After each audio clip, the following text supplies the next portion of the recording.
The first time I saw my wife dance with another man at that wedding, I knew my marriage was over. What I didn't know was that I'd spend the next 6 months turning their lives into a living hell, legally, methodically, and with a smile on my face the entire time. Before we dive deeper into this story, I have one small request. Please subscribe, drop a like, comment, and hit that hype button to boost this channel so more people can discover these incredible Reddit stories. My name is Tom Brennan. I'm 38, CEO of a mid-sized law firm in upstate New York, and until recently, I thought I had a pretty good life. Spacious house in a decent neighborhood, successful career, a wife who was, well, let me get to that part. The Riverside Manor was the kind of wedding venue that screamed, "We spent too much money." Crystal chandeliers, marble floors, ice sculptures shaped like swans. Claire had insisted we attend. Her coworker's wedding, she'd said. Important for networking, she'd said. I should have known something was wrong when she spent 3 hours getting ready. "Does this dress make me look desperate?" Claire asked, twirling in front of our bedroom mirror. The red cocktail dress hugged every curve she had, and a few I'd forgotten about. "Desperate for what?" I asked, adjusting my tie. She shot me a look that could have stripped paint. "For attention, Tom." "God, do you ever listen?" "I listen. I just don't always understand the question." We'd been married for 8 years. The first 3 were good. The next 2 were okay. The last 3 had been a slow-motion car crash where everyone's too polite to call 911. The wedding was already in full swing when we arrived. Claire immediately disappeared into a cluster of her coworkers, leaving me at the bar with a scotch and my thoughts. Both were equally bitter. "Tom Brennan, didn't expect to see you here." I turned to find Pete Morrison, my best friend since college, grinning at me. Pete was 40, ex-cop turned private security consultant, with the kind of face that looked like it had been in a few too many bar fights, because it had. "Claire's coworker is getting married," I explained. "Apparently my presence is required for her professional image." Pete ordered a beer. "Marriage treating you well?" "About as well as a root canal without anesthesia." He laughed. "That good, huh?" We talked for a while about nothing important. His latest security contract, my firm's newest case, the Yankees' pitching problems, normal guy stuff. Then the music changed, something slow and romantic, and I watched Claire glide onto the dance floor, with Jason Hartwell. Jason was 34, worked in Claire's department, and had the kind of face that made women forget they were married. Square jaw, perfect hair, expensive suit that probably cost more than my car payment. He held Claire close, too close, and she was laughing at something he'd whispered in her ear. "Isn't that your wife?" Pete asked. "Yep." "And who's the guy with the punchable face?" "Jason, her coworker." Pete watched them for a moment. "Tom, buddy, I don't want to alarm you, but that's not how coworkers dance." I noticed. The song ended. Claire and Jason didn't separate immediately. They stood there, his hand on her lower back, her palm flat against his chest, both of them smiling like they'd forgotten the rest of the world existed. I downed my scotch. "You okay?" Pete asked. "Never better. Want to get some air?" We stepped out onto the venue's garden terrace. It was a warm September evening, the kind where the air smells like cut grass and distant rain. Other guests milled around, smoking cigarettes and gossiping about the bride's dress or the groom's drunk uncle. That's when I heard Claire's voice. She was around the corner, partially hidden by a decorative hedge. I wasn't trying to eavesdrop. I just happened to be in the wrong place at the wrong time, or maybe the right place at the right time, depending on how you look at it. "Tom doesn't suspect anything?" That was Jason's voice, low and smooth. Claire laughed. "Tom, please, he's completely clueless. I could probably bring you home for dinner and he'd just ask if you wanted seconds." "You're terrible." "I'm practical. He's boring, Jason. God, he's so boring. Do you know what he does for fun? He reorganizes his law books, alphabetically, by author and publication date." At least he's successful. Success doesn't keep you warm at night. I felt Pete's hand on my shoulder, pulling me back, but I shook him off. I needed to hear this. So, what's the plan? Jason asked. You can't stay married to him forever. I'm working on it. His firm is doing well, really well. If I can hold out another year, maybe 2, I'll be set in the divorce. Community property state, remember? Half of everything. 2 years is a long time. For you or for me? For us. There was a pause. I leaned forward slightly, straining to hear. Be patient, Claire said. Good things come to those who wait. Besides, it's not like Tom's going anywhere. He's too predictable, too stable, too boring. They laughed together.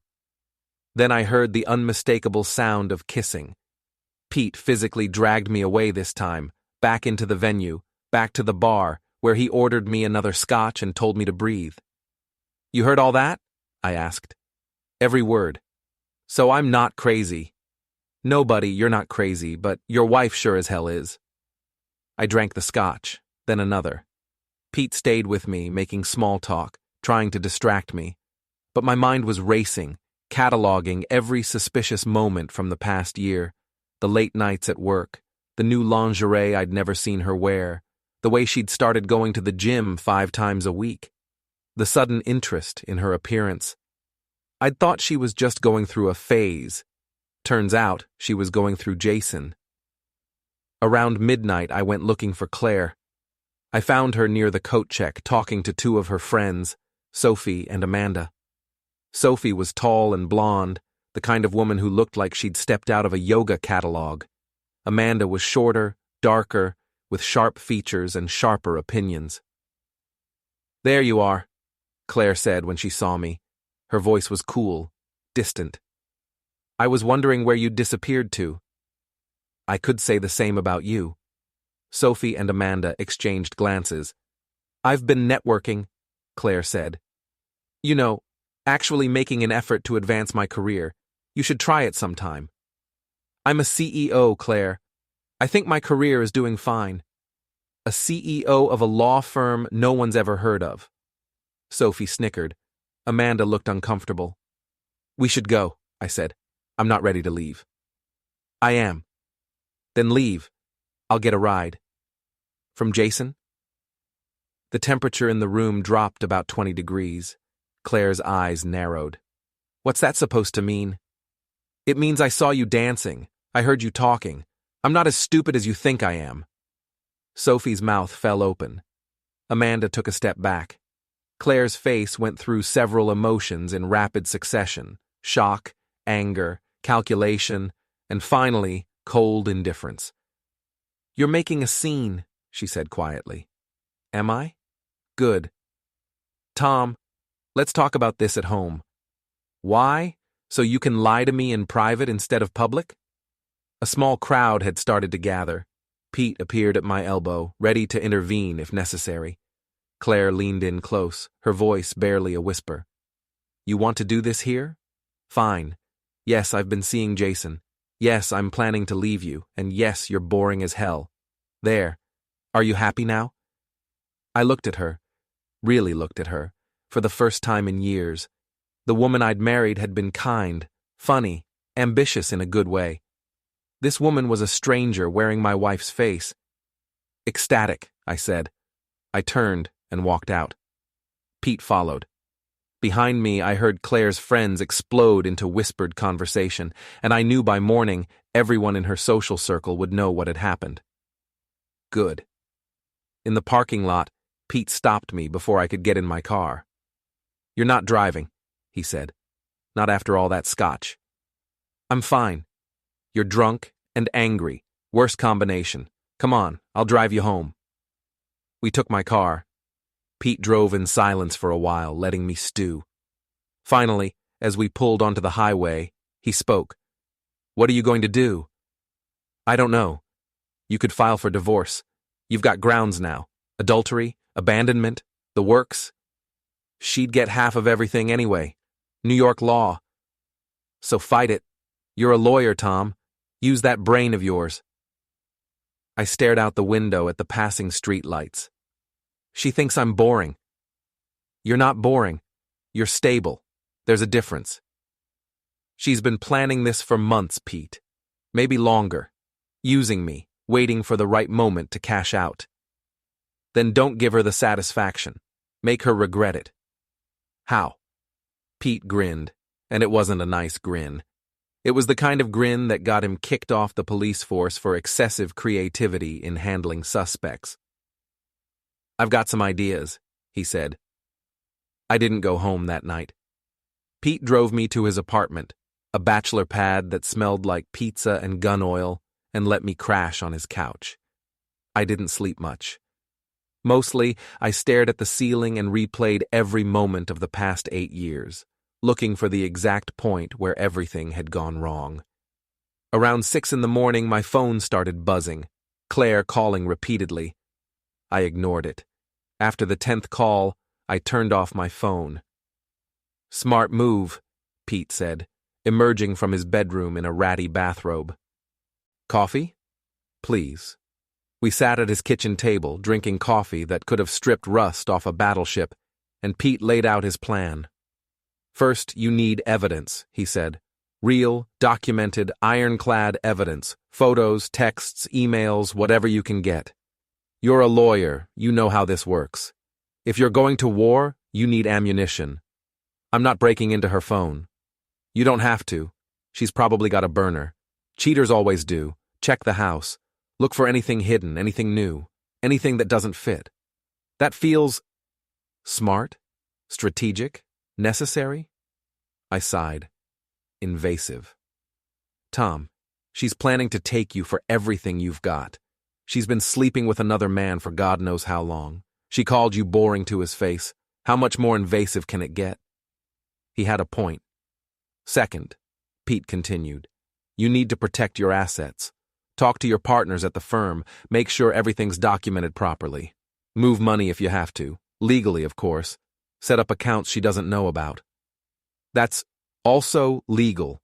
You're allowed to protect yourself financially during a marriage. Just don't hide assets during divorce proceedings. That's fraud. I know the law, Pete.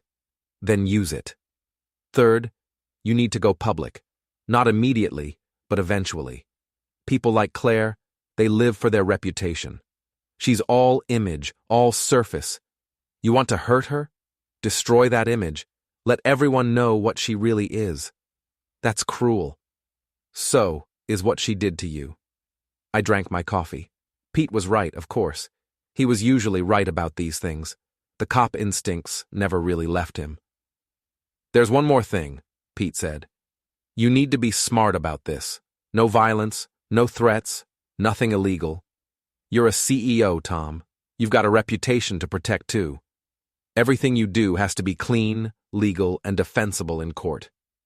So basically, I need to ruin her life without actually breaking any laws. Exactly. Think you can handle that? I thought about Claire's laugh when she'd called me boring, about Jason's smug voice, about the year or two she'd planned to string me along while she positioned herself for the perfect divorce. Yeah, I said. I can handle that. I went home around noon. Claire's car was in the driveway. I'd half expected her to be gone, maybe shacked up with Jason already, but apparently she was committed to playing the dutiful wife a little longer. She was in the kitchen when I walked in, making coffee like nothing had happened. We need to talk, she said. I'm not interested. Tom, last night was the truth. Yeah, I know. Thanks for finally being honest. She set down her coffee mug. She looked tired, her makeup from the wedding still smudged around her eyes. For a moment, I almost felt sorry for her. Then I remembered what she'd said about me, and the feeling passed. I didn't mean for you to find out like that, she said. How did you mean for me to find out? Were you going to send me a memo? Maybe a PowerPoint presentation? Don't be like that. Like what? Angry, betrayed, hurt? Which emotion am I not allowed to have, Claire? She crossed her arms. I'm not doing this with you right now. Fine. Then I'll do it alone. I went upstairs to our bedroom. My bedroom now, I supposed. and started looking.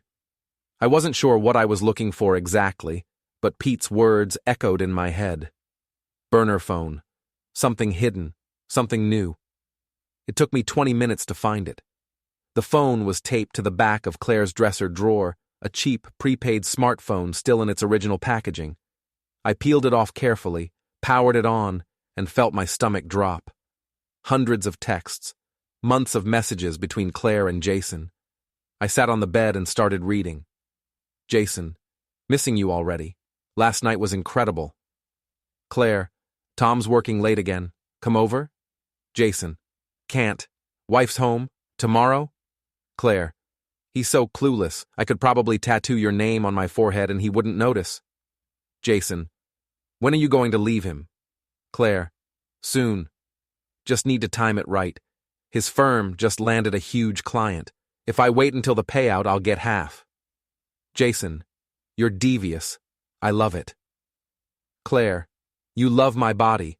There's a difference. Jason, I love both. I read through months of messages, explicit photos, detailed plans, mocking comments about me, about our marriage, about my pathetic attempts to keep her interested. One message stood out. Claire, he tried to initiate sex last night. I pretended to be asleep. God, I can't even remember the last time I wanted him to touch me. Jason, poor boring Tom. Maybe he should take lessons. Claire, maybe he should just disappear. Jason, don't tempt me. I took screenshots of everything. Every message, every photo, every cruel comment. Then I carefully replaced the phone exactly where I'd found it and went downstairs. Claire was still in the kitchen. I'm going to stay at Pete's for a while, I said. She looked up, surprised. What? Why? Because I can't stand to be in the same house as you right now. Tom, we can work through this. No, we can't. You've been cheating on me for months, Claire, maybe longer. You've been planning to divorce me and take half of everything I've worked for. There's nothing to work through. I made a mistake. A mistake is forgetting to buy milk. This is betrayal. There's a difference. I grabbed my keys and headed for the door. Tom, wait. I'll have my lawyer contact you. I left before she could respond. Pete's apartment became my base of operations. I spent the next week documenting everything, printing text messages, organizing photos, creating a timeline of Claire's affair. Pete helped, using his security contacts to dig up information on Jason. Turns out Jason Hartwell wasn't quite the golden boy he appeared to be. He's got debts, Pete said, spreading papers across his kitchen table. Lots of debts, credit cards maxed out, personal loans from 3 different banks, and, this is interesting, he borrowed $50,000 from someone named Vincent Russo last year. Who's Vincent Russo? Local loan shark. Not exactly mafia, but close enough. Charges 30% interest, breaks kneecaps when people don't pay. How much does Jason owe him? With interest? Probably close to $80,000 by now. I leaned back in my chair. That's leverage. That's dangerous. You don't want to get involved with guys like Russo. I don't have to. I just have to make sure Jason can't pay him back. Pete grinned. Now you're thinking. My sister Erin ran a cafe downtown, a cozy place called The Morning Grind that served overpriced coffee to underemployed millennials. It was also the unofficial gossip hub of our social circle. I stopped by on a Tuesday morning. Erin was behind the counter, her curly red hair pulled back in a messy bun, foam art on a latte that looked like a deformed cat. Tom, haven't seen you in weeks. Where have you been? Dealing with some stuff. Got a minute? She handed the latte to a customer and pulled me aside. What's wrong? You look terrible. Claire's been cheating on me. Erin's eyes went wide. What? Are you serious? Completely. Guy named Jason from her work. Been going on for months. That absolute... Erin stopped herself, glancing at the customers. Come to the back. We went into her tiny office, barely bigger than a closet. Erin shut the door and immediately pulled me into a hug. I'm so sorry, Tom. God, I never liked her, but I didn't think she'd do something like this. You never liked her? She's always been so fake. All surface, no substance. I tried to tell you when you were dating, but you were so in love. I was an idiot. You were young. There's a difference. She pulled back, studying my face. What are you going to do? Ruin her. Aaron blinked. That's surprisingly vindictive for you. She's been planning to divorce me for over a year, Aaron, stringing me along, waiting for the perfect moment to cash out. She thinks I'm boring and stupid and completely beneath her. Okay, yeah, ruin her. What do you need? Information. Claire's friends, Sophie and Amanda, they come here, right? Almost every day. Why? I need to know what they're saying. About Claire, about the wedding, about me. Can you listen in, maybe engage them in conversation? Aaron smiled slowly. I can do better than that. Sophie's been trying to get me to join her book club for months. I'll finally say yes. You're the best sister ever. I know. Now go home and shower. You smell like Pete's apartment. Over the next 2 weeks, I put my plan into motion. First, I used my law firm's resources to investigate Jason's employment history. Turns out he'd been fired from his previous job for inappropriate conduct with a coworker. Nothing criminal, but definitely a pattern. I anonymously sent that information to Claire's HR department, along with copies of some of the more explicit texts between Jason and Claire. Not enough to prove anything, but enough to raise questions. Second, I started moving assets, legally, carefully, with my firm's accountant documenting everything. I set up separate accounts, transferred funds, made sure that when the divorce came, and it would come, Claire wouldn't get nearly as much as she'd planned. Third, I planned my public strike. Claire's company was hosting a charity gala in 3 weeks. Big event, lots of important people, the kind of thing where image was everything. Claire had mentioned it months ago, back when she still pretended to care about my opinion. I bought a ticket. Pete bought one too. This is either brilliant or insane, Pete said as we drove to the gala. Can it be both? The event was at the Grandview Hotel, another expensive venue with too many chandeliers. Claire was there with Jason, both of them dressed to impress, working the room like they owned it. They didn't see me come in.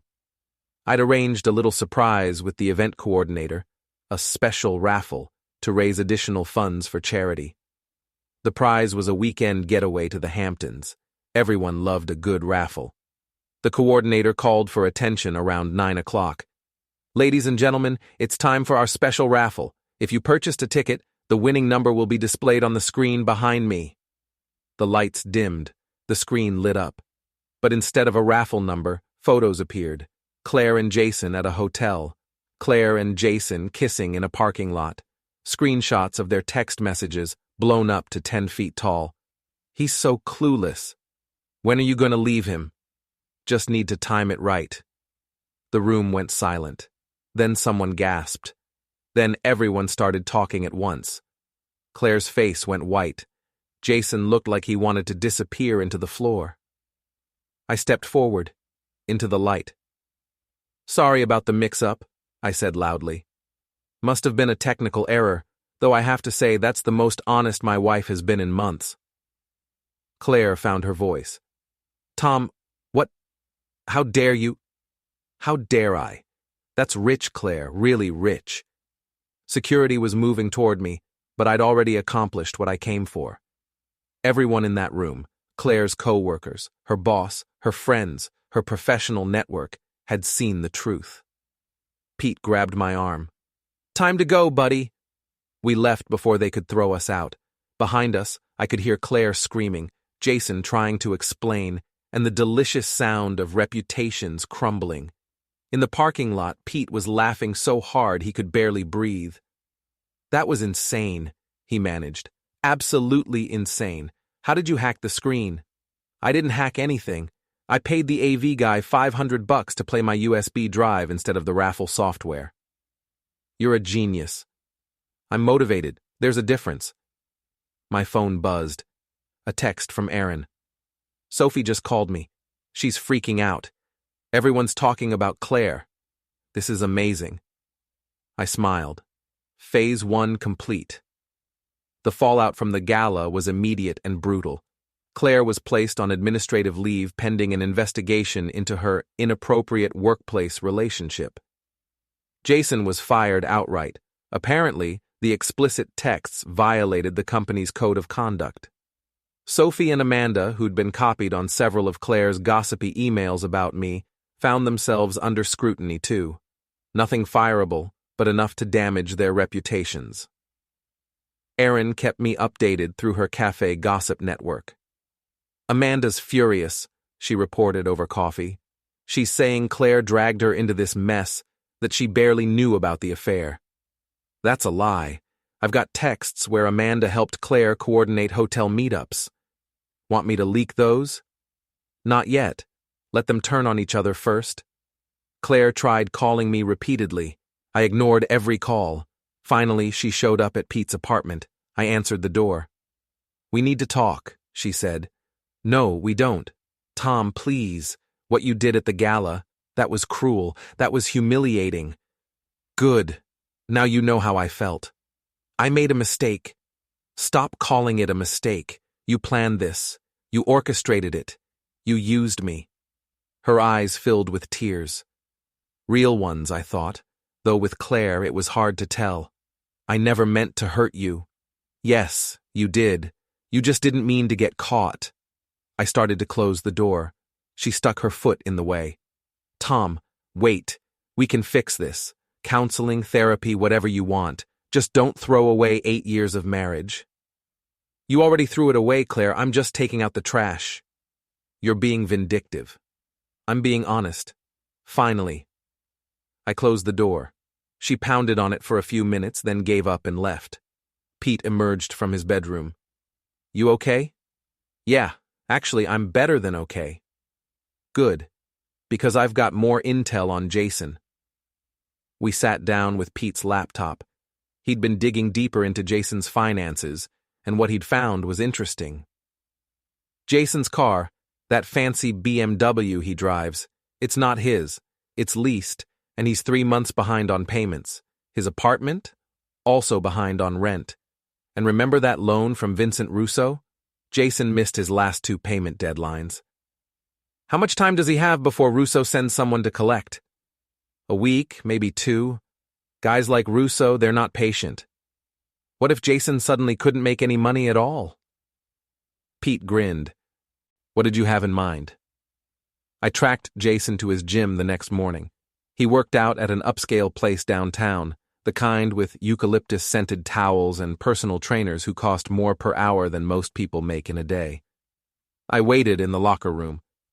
Jason came in around 10, fresh from a workout, sweaty and distracted. He didn't notice me until I stepped out from behind a row of lockers. Tom, what the hell are you doing here? We need to talk. I've got nothing to say to you. That's fine. I'll do the talking. I moved closer. Jason tensed, like he was considering throwing a punch.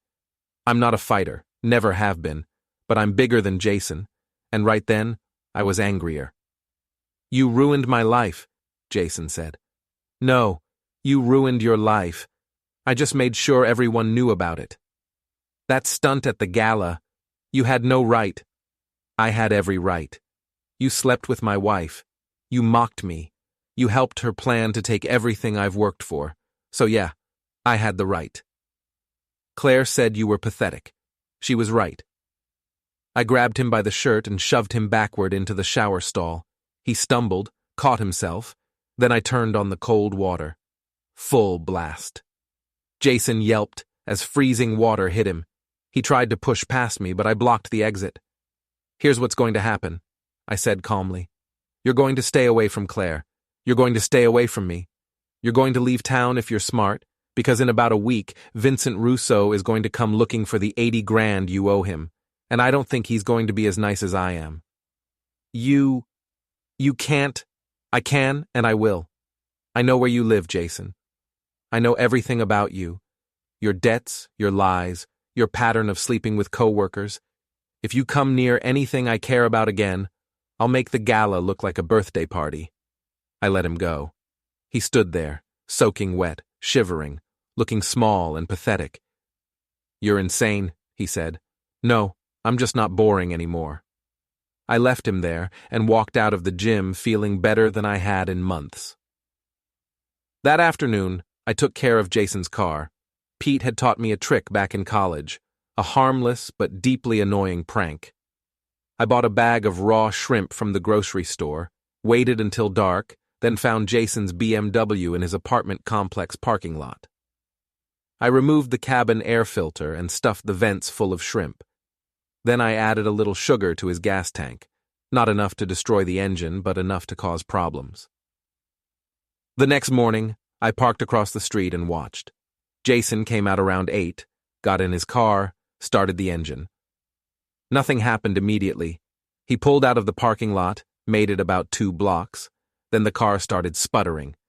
He pulled over, confused, tried restarting it. The engine coughed and died. Then, as the morning sun heated up the car, the smell hit him. I watched through binoculars as Jason's face went from confusion to disgust to horror. He jumped out of the car, gagging, and I couldn't help it. I started laughing. My phone buzzed. "Pete, did you do what I think you did?" "Me. Maybe. Pete, you're my hero." Jason's car had to be towed. The smell was so bad that the tow truck driver charged him extra. I know because Aaron's boyfriend worked for the towing company. Everything was connected. Everything was falling into place. Claire filed for separation 2 weeks later. I'd been expecting it, had my lawyer ready with a response. The court hearing was scheduled for mid-November. Claire showed up with an expensive attorney, a woman named Patricia Vance, who had a reputation for taking men to the cleaners in divorce cases. I showed up with evidence. "Your Honor," Patricia began, "my client is seeking a fair division of marital assets, as is her right under New York law. Mr. Brennan has been uncooperative and vindictive." "Objection," my lawyer interrupted. "Mr. Brennan has documented every financial transaction and has evidence of Mrs. Brennan's adultery, which under New York law can affect the division of assets." The judge looked interested. "Evidence?" I submitted the screenshots, the photos, the timeline. Everything documented, everything legal, everything devastating. Claire's face went pale as the judge reviewed the materials. "Mrs. Brennan," the judge said, "did you engage in an extramarital affair?" Patricia whispered something to Claire. Claire nodded reluctantly. "Yes, Your Honor, but that doesn't mean—" "It means," the judge interrupted, "that we'll be taking this into consideration during the asset division. Court is adjourned. We'll reconvene in 30 days. Outside the courthouse, Claire tried to approach me. "Tom, please, can we talk privately?" "No. I'm broke, Tom.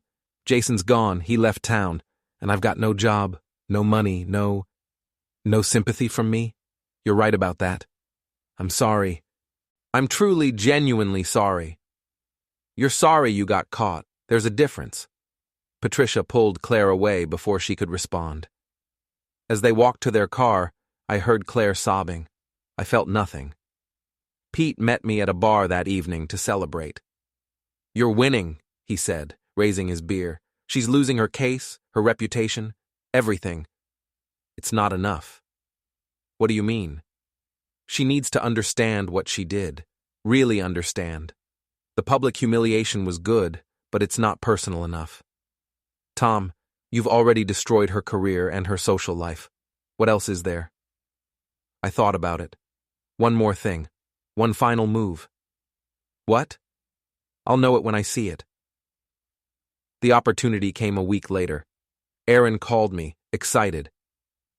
"Sophie and Amanda are meeting at the cafe tomorrow. They're planning to confront Claire about the affair. Apparently, they're both furious that she dragged them into this mess. Can you record it?" "Tom, that's legal, as long as you're a party to the conversation. You'll be working behind the counter. Technically, you're part of the public space." "You've thought about this." "I've thought about everything."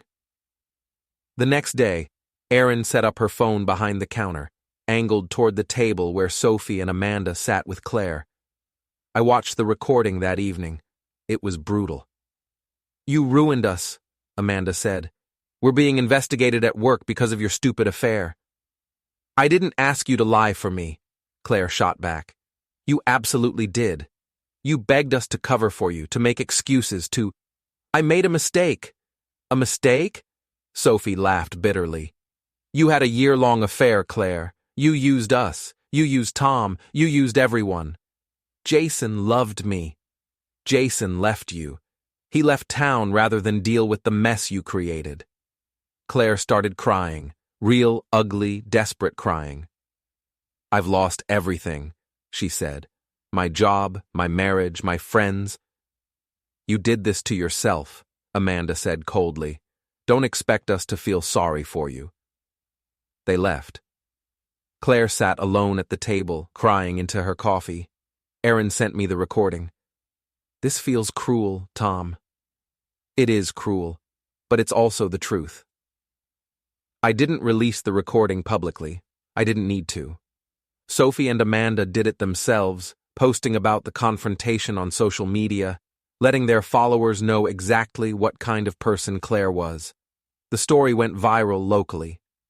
"Local woman's affair destroys careers, friendships," read one headline. "Cheating wife gets what she deserves," read another. Claire became infamous. Everywhere she went, people recognized her, whispered about her, judged her.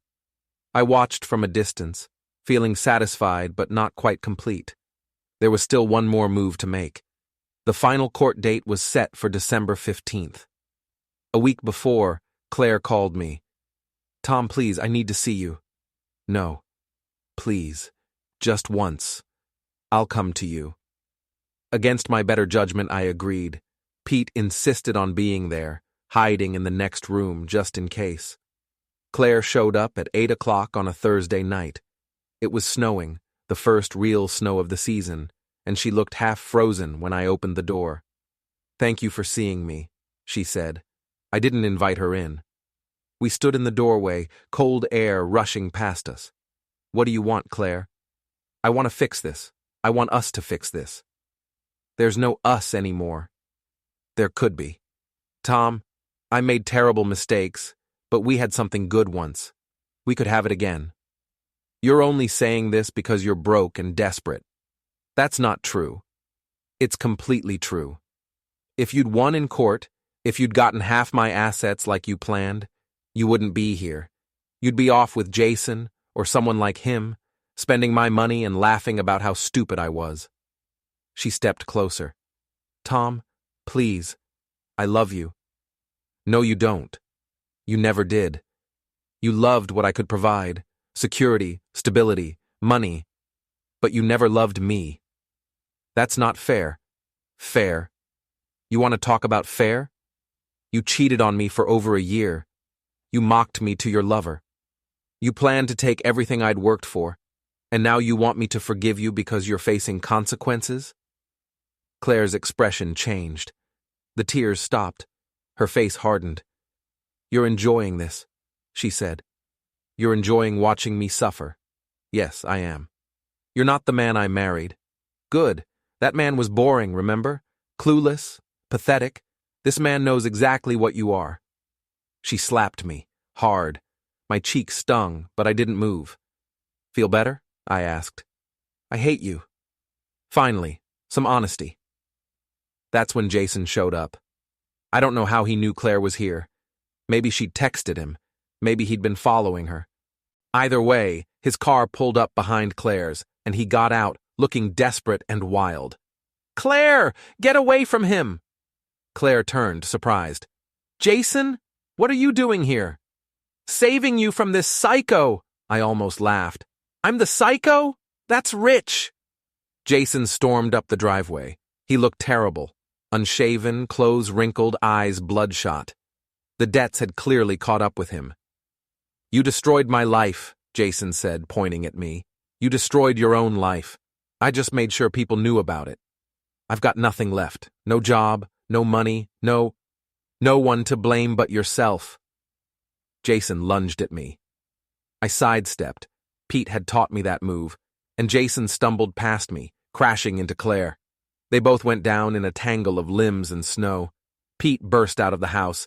"Everyone calm down!" "Who the hell are you?" Jason demanded, scrambling to his feet. "Someone who knows how to handle idiots. Back off, Jason." "Or what? Or I'll call the cops and you'll get arrested for trespassing and assault. Your choice." Jason looked between Pete and me, calculating his options. He was desperate, but not stupid enough to fight a former cop. "This isn't over," he said. "Yes, it is," I replied. "It's been over for months. You just didn't realize it." Jason helped Claire to her feet. They stood there, both of them looking pathetic and defeated. "You're going to regret this," Claire said. "No, I'm not. But you will. Every day for the rest of your life, you're going to remember what you had and what you threw away. You're going to see happy couples and wonder what might have been. You're going to grow old alone, knowing that you destroyed the one person who actually loved you. That's cruel. That's justice." Behind us, I heard sirens. Someone, probably a neighbor, had called the police. 2 squad cars pulled up. Officers got out, assessing the situation. "What's going on here?" one of them asked. "These 2 were trespassing," Pete said, showing his old police ID. "The homeowner asked them to leave. They refused, and the male subject attempted assault." The officer looked at Jason and Claire. "That true?" "He's lying," Claire said. "I've got it on video," Pete said, holding up his phone. He'd been recording the whole time. The officers watched the footage. Their expressions hardened. "You 2 need to leave," one officer said to Claire and Jason. "Now. If we get another call about you bothering Mr. Brennan, we'll arrest you for harassment. But now." Claire and Jason left, escorted to their cars by the police. As they drove away, I felt something settle in my chest. Not quite peace, but close. The final court date came a week later. The judge reviewed all the evidence, the affair, the texts, the financial records, everything. Claire's lawyer tried to argue for a larger settlement, but the judge wasn't having it. "Mrs. Brennan," the judge said, "you engaged in a prolonged extramarital affair while planning to divorce your husband for financial gain. Under New York law, I'm granting Mr. Brennan the majority of marital assets, with a small settlement for you to establish independent living arrangements." Claire looked like she'd been slapped. "How small?" Patricia asked. $50,000, enough for a security deposit and 6 months' rent. "Your Honor, that's not enough to—" "That's my ruling. This case is closed." Outside the courthouse, Claire tried one last time. "Tom, please, I can't live on $50,000. You should have thought of that before you cheated. I'll have to move back in with my parents. I'll have to start over completely." "Good. Maybe you'll learn something. I've learned that you're vindictive and cruel. I've learned that you're a liar and a user. I guess we both learned something." She walked away, shoulders slumped, defeated. Pete clapped me on the shoulder. "It's over, buddy. You won." "I know. So why don't you look happy?" "Because winning doesn't feel the way I thought it would. It never does. But you did the right thing. She would have destroyed you if you'd let her." "I know, I just wish—" "What?" "I wish I'd been wrong about her. I wish she'd actually loved me." "She didn't deserve you, Tom. Never did." We went to a bar and drank to new beginnings. Aaron joined us, bringing news from the gossip network. "Sophie and Amanda both quit their jobs," she said. "They're moving to different cities trying to start over." "And Claire?" "Last I heard, she's moving back to Ohio, her parents' place, small town, middle of nowhere." "Good. Jason?" "He left the state. Rumor is he's in Florida, working at a car dealership." I raised my glass. To boring, clueless Tom, may he rest in peace. To the new Tom, Pete added. Smarter, stronger, and significantly less forgiving. We drank. Later that night, alone in my house now, truly mine, I thought about everything that had happened. The wedding, the affair, the revenge, the court battles. I'd won. I'd destroyed Claire's life just as thoroughly as she'd tried to destroy mine. But I didn't feel victorious. I felt tired. Maybe that's what revenge really is. Not a triumph, but an exhausting necessity. A way to balance the scales, to make sure that people who hurt you understand the consequences. Claire understood now. So did Jason. So did everyone who'd laughed at me, mocked me, called me boring. I wasn't boring anymore. I was free. 3 months later, I sold the house. Too many memories, too many ghosts. I bought a smaller place downtown, closer to my firm, and started rebuilding my life. Pete introduced me to a woman named Rachel, a teacher, kind and funny and nothing like Claire. We went on a few dates, nothing serious yet, but promising. Aaron's Cafe became my regular morning spot. The gossip had died down, replaced by new scandals, new dramas. Claire was yesterday's news. One morning, I was reading the paper when my phone buzzed. Unknown number. I almost didn't answer. Then, curiosity got the better of me. Hello? Tom, it's Claire. I should have hung up. I should have blocked the number. But I wanted to hear what she had to say. What do you want, Claire? I wanted to say I'm sorry. Really, truly sorry. I know you don't believe me, but it's true. Okay. I've been in therapy, trying to understand why I did what I did, why I hurt you. And I think I was scared. Scared of getting old, scared of being ordinary, scared of being boring? Yeah, being boring. Turns out boring isn't so bad. Boring is stable. Boring is safe. Boring is what I should have appreciated. Is there a point to this call? I just wanted you to know that I understand now, what I had, what I lost, and I'm sorry. Apology noted. Tom, do you think we could ever? No. I had to ask. Now you have your answer. Goodbye, Claire. I hung up and blocked the number. Pete texted me later. Was that her? Me. Yeah. Pete. What did she want? Me. Forgiveness. Pete. Did you give it to her? Me. No. Pete. Good. Some things can't be forgiven. He was right, of course. Some betrayals are too deep, too calculated, too cruel to forgive. Claire had made her choices. Now she had to live with them. And I had to live with mine. I looked around my new apartment. Smaller than the house, but mine. Truly. Completely mine.